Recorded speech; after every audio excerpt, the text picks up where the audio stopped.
रहबू कुमार गे गोरी, बहन जाना अब तू हमार गे गोरी। करे जा कबले तू रहबू कुमार गे गोरी, बहन जाना अब तू हमार गे गोरी। तो यही मोहरत के भीरी तू रहबू हो यह के।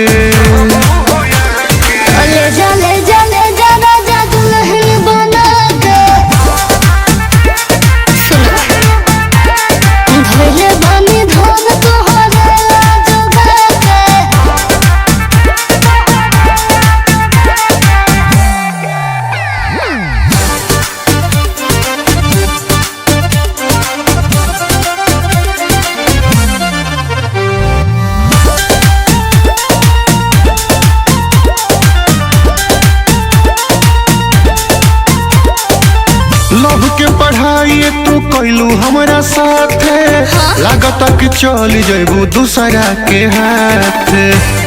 अरे ना पागल सुनो, हमरा बारे में घर के सब जानो तारे हो, पूरा गौवा के लोगवा ताना मारो तारे हो।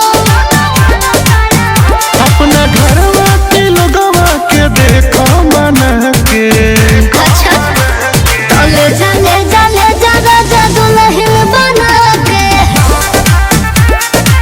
सुनो धोइले बानी धन तोहरे ला जोगा के।